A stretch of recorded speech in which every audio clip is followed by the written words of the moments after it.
Hi welcome to crunch entertainment. ఈ వారం release అయిన ట్రైలర్లు, సాంగ్స్, టీజర్స్, అలాగే ఓటీటీలో రిలీజ్ అయిన సినిమాల గురించి మాట్లాడుకుందాం. ఫస్ట్ రణబీర్ కపూర్ అండ్ సందీప్ వంగ కాంబినేషన్లో మంచి బజ్ క్రియేట్ చేస్తున్న యానిమల్ సినిమా. దానిలో ఒక లేటెస్ట్గా సాంగ్ రిలీజ్ అయింది, నాన్న నువ్వే నా ప్రాణం song. Anil Kapoor and Ranbir Kapoor chemistry కూడా చాలా బాగుంది.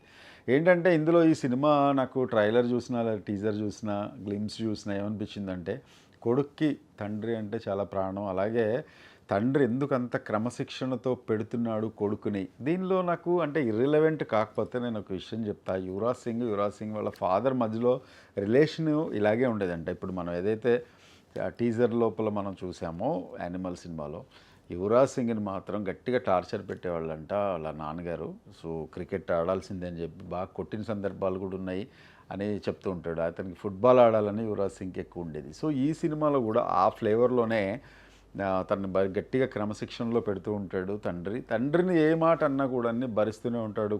తిట్టడం, కొట్టడం అన్నీ భరిస్తూనే ఉండే హీరో మాత్రం తన ఫాదర్ని ఎవరినన్నా ఏమన్నా అంటే మాత్రం అసలు తట్టుకోలేడు.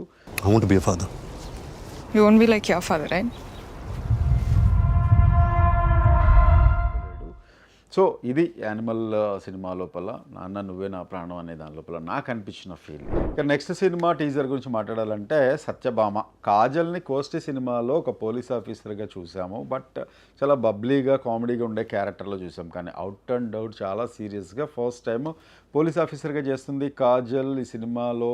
అలాగే టీజర్ స్టార్ట్ అవడం కూడా ఇక సత్య నీకు ఈ కేసు నీ చేతుల్లో లేదు కదా అని అంటే, కానీ ఆ ప్రాణం నా చేతుల్లోనే పోయింది సార్. లేదు బట్ ప్రాణం పోయింది నా వల్లే అని అనటం అంటే తను రిజైన్ చేస్తుంది అని అర్థమవుతుంది మనకి. బట్ రిజైన్ చేసిన తర్వాత అండర్ కవర్ ఆపరేషన్ ఏదన్నా చేసిందా అని టీజర్ లోపల కొంచెం ఆసక్తి రేకెత్తించాడు శశికిరణ్ తిక్క. అలాగే Charan Pagala music background and బ్యాక్గ్రౌండ్లో వచ్చే ఒక సాంగ్ కూడా మంచి బజ్ క్రియేట్ చేస్తుంది.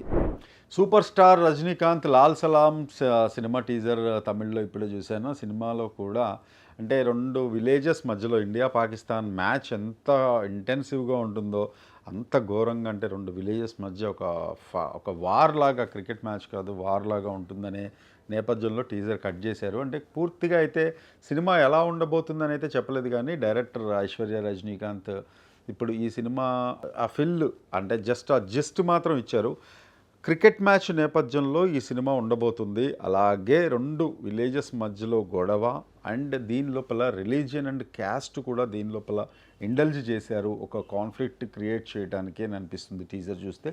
టీజర్ కొంచెమే ఒక 1 minute ఉంది కాబట్టి సో ఇంతకు మించి మనం ఎక్కువగా ఊహించలేము టీజర్ గురించి. బట్ రజనీకాంత్ లుక్ మాత్రం అన్ఎక్స్పెక్టెడ్, ఆయన ఎంట్రీ కూడా చాలా బాగుంది.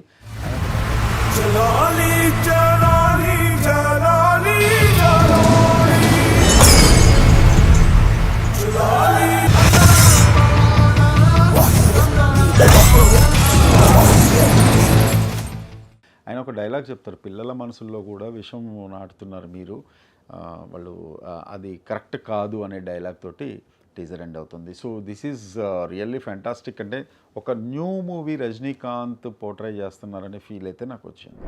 బ్రీత్ సినిమా ట్రైలర్ రిలీజ్ అయింది. నందమూరి చైతన్య కృష్ణ డెబ్యూ ఇస్తున్నాడు. అయితే నందమూరి అభిమానులకి చైతన్య కృష్ణని చూడటం అనేది ఒక మంచి ఫ్యాసినేటింగ్ అనిపించింది, ఎందుకంటే తన డైలాగ్ డెలివరీ కూడా బాగుంది, అపియరెన్స్ కూడా గుడ్. సో ఈ బ్రీత్ సినిమా లోపల ఒక డైలాగ్ అయితే నాకు నచ్చింది. అంటే ఇది కూడా క్రైమ్ థ్రిల్లర్ లాగానే కట్ చేశాడు వంశీకృష్ణ ఆకెళ్ళ డైరెక్టర్, అతను కూడా డెబ్యూ సినిమా అయి ఉండొచ్చు. సో నాకు ఇందులో నచ్చిన డైలాగ్ ఏంటంటే, బ్రీత్ సినిమాకి జడ్జిమెంట్ ఇచ్చాడు. అంటే ఆ టైటిల్కి జడ్జిమెంట్ ఏంటి అంటే, ప్రాణం పోయడమే కాదండి, ప్రాణం తీయడం కూడా చాలా కష్టం అని చెప్పి హీరో ఒక సందర్భంలో అంటాడు. మేబీ అది తనకిచ్చిన టాస్క్ అయి ఉండొచ్చు, డెఫినెట్గా నువ్వు ఒక ప్రాణం తీయాల్సిందే అని చెప్పి తనకిచ్చిన టాస్క్ అయి ఉండొచ్చు. సో దాన్ని బట్టి డైలాగ్ వచ్చి ఉండొచ్చు, అదే నేరేషన్ సినిమాలో కూడా అదే పాయింట్ని బేస్ చేసుకుని సినిమా టోటల్ ట్రీట్మెంట్ కానీ స్క్రీన్ ప్లే కానీ ఉండొచ్చు అనేది ఈ సినిమా ట్రైలర్ చూస్తే నాకు అర్థమైన విషయం. ప్రాణం కాపాడమే చాలా కష్టం కదా సార్, తీసేయడం ఇంకా కష్టం సార్. సో ఇందులో ఆకట్టుకునే అంశం మరొకటి ఏంటంటే తన appearance. Chaitanya Krishna is looking good, as well తన డైలాగ్ టోన్ కూడా చాలా బాగుంది అనిపించింది. ఫస్ట్ డెబ్యూ కాబట్టి, ఫస్ట్ మూవీ కాబట్టి ఇంకా తను ఇంప్రూవ్ అవ్వాలి. సినిమా బ్రీత్ సినిమా కూడా డెఫినెట్గా విజయం సాధించాలని క్రంచ్ ఎంటర్టైన్మెంట్ ఈ డెబ్యూ సినిమాల గురించి కోరుకుంటుంది. బట్టు చారి మళ్ళీ సందడి చేయడానికి వచ్చేస్తున్నారు థియేటర్స్లో. బట్టి చారి ఎవరో కాదు, Adhurs cinema first out and out action oriented cinema తీసేసిన తర్వాత ఇందులో ఏదో మిస్ అవుతుందని వినాయక్ గారు అనుకోవడం, తర్వాత చారి పాత్రని ఇంట్రొడ్యూస్ చేయడం, అది ఎంతగా బ్లాస్ట్ అయిందో థియేటర్స్ లోపల అందరికీ తెలుసు. సో బట్టుగా బ్రహ్మానందం గారు, చారీగా ఇప్పటికీ మీమ్స్ వస్తూనే ఉంటాయి ఎన్టీఆర్ అండ్ దాని మీద, ఆ సినిమా మీద. సో అది మళ్ళా థియేటర్స్ లోపల మోత మోగించబోతుంది డెఫినెట్గా ఈ సినిమా. సో ఈ సినిమా రిలీజ్ అవ్వబోతుంది. దాని మీద ఒక ట్రైలర్ కూడా కట్ చేశారు, చూడకపోతే డెఫినెట్గా మీరు చూడండి.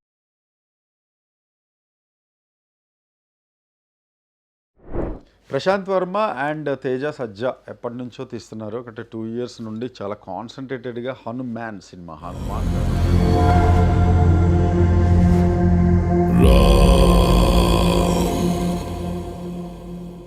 ఈ హనుమాన్ సినిమాలో చికిచా అనే సాంగ్ నిజంగా అటు పెద్దవాళ్ళని కాదు పిల్లల్ని కూడా బాగా ఆకట్టుకుంటుంది. అంటే ఎక్కువగా నాకు అనిపించింది ఏంటంటే కిడ్స్ని టార్గెట్ చేసి తీసినట్టున్నాడు. అలాగే నాకు ఇందులో జంగిల్ బుక్ కనిపిస్తుంది ఈ సినిమా ట్రైలర్ కానీ లేకపోతే అండ్ సాంగ్ కానీ చూస్తే.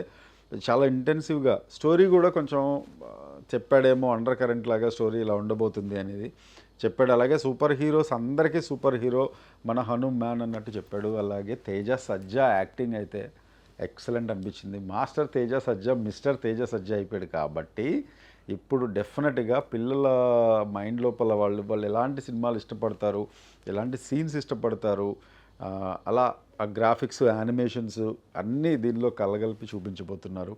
సో ఈ సినిమా కూడా ఆ సాంగ్ కూడా సోషల్ మీడియాలో మంచి బజ్ క్రియేట్ చేస్తుంది. కన్నడలో మంచి కలెక్షన్స్ సాధించిన గోస్ట్ సినిమా, శివరాజ్ కుమార్, అలాగే దీనిలో మంచి యాక్టర్స్ కూడా ఉన్నారు. అర్చన ఉంది, జయరామ్ ఉన్నాడు, అలాగే అనుపమ్ ఖేర్ గారు కూడా ఒక మంచి రోల్ చేశారు. యాక్షన్ థ్రిల్లర్గా రూపొందిన ఈ సినిమా 17th అంటే ఈ రోజు నుండి ఓటీటీలో అవైలబిలిటీలో ఉంది. రవితేజ అంటే ఒక మంచి మాస్ ఎలిమెంట్స్ తోటి ఒక రియల్ స్టోరీని తీసుకుని తెరకెక్కిన టైగర్ నాగేశ్వరరావు కూడా ఓటీటీలోకి వచ్చేసింది. ఓటీటీ అంటే ఈరోజు అమెజాన్ ప్రైమ్ను లోపల రిలీజ్ అయింది. సో ఈ సినిమా అంతగా అంటే మాస్ మహారాజా ఫ్యాన్స్నే మాత్రమే కాకుండా పర్వాలేదు అని అనిపించింది. అంటే ఎక్స్పెక్టేషన్స్కి అయితే రీచ్ కాలేదనే నేను చెప్తాను. బికాజ్ ఇందులో ఉండే ఎక్కువ శాతం ట్రాజిడీ అనమాట. అంటే రవితేజ మూవీస్లో మాస్ ఎలిమెంట్స్, మాస్ ఫైట్స్తో పాటు ఒక మంచి ఎంటర్టైన్మెంట్ కూడా కోరుకుంటారు. అంటే ఈ బయోపిక్ లోపల అంత పొటెన్షియాలిటీ లేదేమో టైగర్ నాగేశ్వరరావుని. అంటే కాంట్రవర్సీస్ ఉన్నాయి. టైగర్ నాగేశ్వరరావు గారు మంచిగా కాదా అనేది పక్కన పెడితే చాలామంది మంచి అంటారు, కొంతమంది రాబిన్ హుడ్ అంటారు. బట్ ఇది యాజ్ ఇట్ ఈస్గా తీసుకోవడము, తనని ఒకే యాంగిల్లో లోపల చూపించటం వల్ల మేబీ అంటే ట్రాజిక్ పర్సంటేజ్ ఎక్కువైంది, కొంచెం ఎంటర్టైన్మెంట్ పర్సంటేజ్ తక్కువైంది. ఇలాంటి సినిమాలు ఎక్కువ వచ్చాయి. అంటే ఇప్పుడు కాంటెంపరీగా ఉండే సినిమాల్లో ఇలాంటి కాన్ఫ్లిక్ట్స్ అనేది ఎక్కువ డైజెస్ట్ చేసుకోలేకపోతున్నారు. అంటే స్ట్రాంగ్ ఇంటెన్సిటీ కాకుండా కొంచెం లైటర్ వేలో ప్రజెంట్ చేస్తుంటే బాగుండేదేమో అనిపించింది. సో ఈ cinema one time watch movie అయితే నేను చెప్తాను. డెఫినెట్గా you can watch on OTT. So ఈ వీడియో మీకు నచ్చినట్టయితే like, share and please subscribe crunch entertainment.